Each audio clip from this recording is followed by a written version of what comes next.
রাসূল সাল্লাল্লাহু আলাইহি ওয়াসাল্লাম বলছেন, যাদের তাবিজ তুমি খুলে দিবা, ওই তাবিজ যেখানে থাকবে ওই হাতের বিনিময়ে তোমার হাতটাকে আল্লাহ জান্নাতি বানায়া দিবে। এটি সম্পূর্ণ জাল হাদিস। নবী আলাইহিসসালাতু ওয়াসসালাম থেকে এইরকম কোনো হাদিসের কোনো অস্তিত্ব নেই। চলেন তারেক মনোয়ার সাহেবের সম্পূর্ণ বক্তব্যটা আমরা শুনি এবং তিনি তাবিজ সম্পর্কে যে বক্তব্যটা দিয়েছেন, হাদিসে মূলত তাবিজ সম্পর্কে কি রয়েছে ইন ডিটেলসে ব্যাখ্যা সহকারে আমি আলোচনা করার চেষ্টা করব।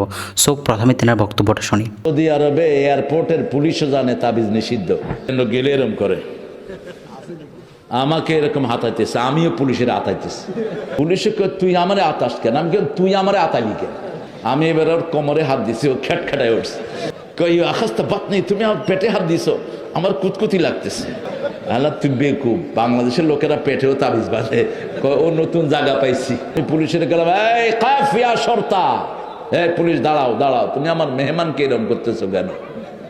কয় মেহমানকে ইজ্জত করা এটা ইমানের কাজ, কিন্তু তোমার মেহমানের হাতে তাবিজ কেমনি ইজ্জত করবো?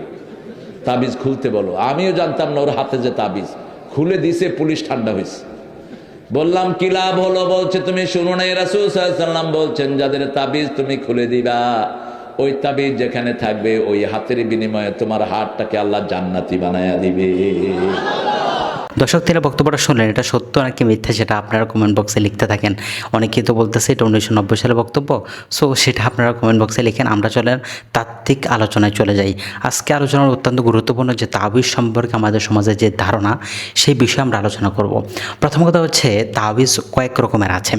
এক রকমের তাবিজ হচ্ছে যেটা কুফরি কালাম দিয়ে লেখা হয়, বিভিন্ন ফেরাও নমরুদ এই সমস্ত শব্দ দিয়ে তাবিজ লেখা হয়, সেটা সম্পূর্ণ শিরিক, হারাম, নাজায়েজ।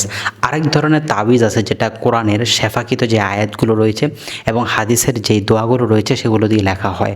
আমরা আলোচনা করব যে কোরআনের আয়াত এবং হাদিসের দোয়া দিয়ে তাবিজ লিখলে সেটা জায়েজ কিনা।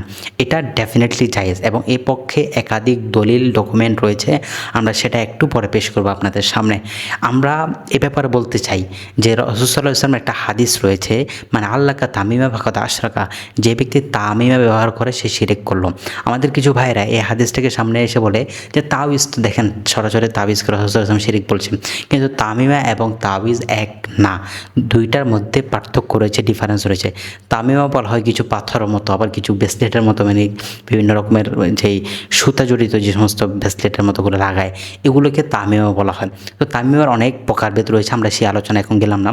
তাবিজ জায়েজ কি জায়েজ নয়, চলুন আমরা কোরআন সুন্নাহ থেকে এই বিষয়টা জেনে আসি। প্রথমত তিরমিজি শরীফের 3528 নম্বর হাদিসটা যদি আমরা দেখি, রাসূল সাল্লাল্লাহু আলাইহি ওয়াসাল্লাম একটি দোয়া শিক্ষা দিয়েছেন, অর্থাৎ যে সমস্ত বাচ্চারা রাত্রে ঘুমের মধ্যে ভয় পায়, রাসূল সাল্লাল্লাহু আলাইহি ওয়াসাল্লাম তাদেরকে একটা দোয়া শিক্ষা দিয়েছেন, আউযু বিকালিমাতিল্লাহি তাম্মাতি মিন গাদাবিহি ওয়া শাররি ইবাদিহি ওয়া মিন হামাযাতিনিশ শায়াতিন ওয়া আন ইয়াহজুরুনি।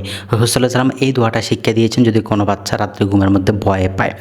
এখন এই দোয়াটি এবং এই হাদিসটির শেষে আব্দুল্লাহ ইবনে আমর থেকে একটি রাওয়ায়াত রয়েছে যে তিনি তিনার উপযুক্ত যে সমস্ত সন্তান রয়েছে বড়, তাদেরকে এই দোয়াটা শিক্ষা দিতেন, আর যে সমস্ত সন্তান ছোট রয়েছে তাদের গলায় এই দোয়াটি লিখে, অর্থাৎ একটা কাগজে লিখে তাদের গলায় ঝুলাই দিতেন। এটি আবার আবু দাউদ শরীফের 3895 নম্বর হাদিস এবং তিরমিজি শরীফের মধ্যে হাদিসটি রয়েছে। তাহলে আমরা এখান থেকে স্পষ্টভাবে পাই যে হাদিসে তাবিজ ঝুলানো জায়েজ, অর্থাৎ দোয়া দিয়ে এবং কোরআনের শেফাকৃত আয়াত দিয়ে এটা প্রমাণ হয়ে গেল। এবার আসেন আহলে হাদিসদের সবচাইতে বড় শায়েখ যিনি রয়েছেন আকীদার ক্ষেত্রে, ইমাম ইবনে তাইমিয়া রাহিমাহুল্লাহ। ইমাম ইবনে তাইমিয়া রাহিমাহুল্লাহ তিনার ফতোয়ার কিতাবের মধ্যে 10 নম্বর খণ্ড 37 নম্বর পৃষ্ঠার মধ্যে একটি ফতোয়া দেন। ফতোয়াটা কি একটু আপনাদেরকে পড়ে শোনাই, তাহলে বিষয়টা আরও ক্লিয়ারলি বুঝতে পারবেন আপনারা।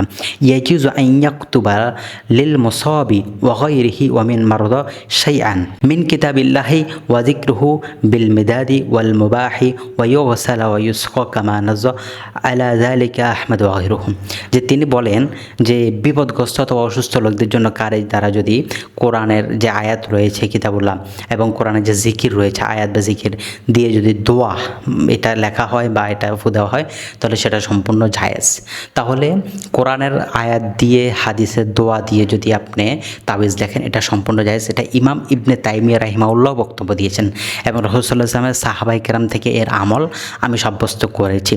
আবার ইমাম আবু বকর ইবনে আবি শাইবা তিনি মুসান্নিফ ইবনে আবি শাইবাতে একটা তাবিজ সংক্রান্ত একটা অধ্যায় রচনা করেছেন এবং সে অধ্যায়তে তিনি তাবিজ যে সালাফরা আমল করতেন, এই ব্যাপারে তিনি পরপর প্রায় 6 থেকে 7টা হাদিস সেখানে উল্লেখ করেছেন এবং সেখান থেকেও প্রমাণ করেছেন যে কোরআন সুন্নাহ দিয়ে কেউ তাবিজ লিখলে সেটা জায়েজ। কিন্তু কোরআন সুন্নাহর বহির্ভূত কোনো শব্দ দিয়ে, ফেরাউন, নমরুদ, এই সমস্ত শব্দ দিয়ে, কালো জাদু করার যে শব্দ রয়েছে এগুলো দিয়ে যদি কেউ তাবিজ লেখে সেটাকে আমরাও হারাম মনে করি, কিন্তু কোরআন সুন্নাহ দিয়ে লিখলে এটা ডেফিনেটলি জায়েজ। যারা এই ব্যাপারে মিথ্যাচার করে তাদের ব্যাপারে রাসূল সাল্লাল্লাহু আলাইহি ওয়াসাল্লাম দেখেন তিনি একটা হাদিস বললেন, এই হাদিসের অস্তিত্ব পৃথিবীতে নাই, এটা নবী আলাইহিস সালাতু ওয়াস সালাম নামে একটা মিথ্যাচার করলো।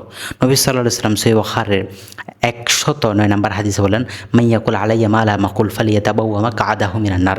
আমি বলি নাই এমন কোনো কথা কেউ যদি আমার নামে বলে তার ঠিকানা জাহান্নাম। রাসূল সাল্লাল্লাহু আলাইহি ওয়াসাল্লাম বলেছেন, লা তাকযিবু আলাইয়া, আমার ব্যাপারে তোমরা মিথ্যা বলিও না। ফা ইন্নাহু মান কাযাবা আলাইয়া ফালিয়ালিজান নার, আমার ব্যাপারে মিথ্যা বললে তার ঠিকানা জাহান্নাম হবে। নবী সাল্লাল্লাহু আলাইহি ওয়াসাল্লাম একাধিক হাদিসে এই কথাগুলো বলেছেন। এবার দেখেন আমাদের তারেক মানহাজ সাহেব পরিষ্কারভাবে এখানে তাবিজের ব্যাপারে বিদ্রুপমূলক বক্তব্য দিতে গিয়ে সরাসরি নবী আলাইহিস সালাতু ওয়াস সালামের নামে একটি মিথ্যা হাদিস তিনি এখানে বর্ণনা করলেন। আল্লাহ সুবহানাহু ওয়া তাআলা আমাদের সবাইকে এই সমস্ত জাহেলে মারাক্কাব থেকে হেফাজত করুক। আসসালামু আলাইকুম ওয়া রাহমাতুল্লাহ।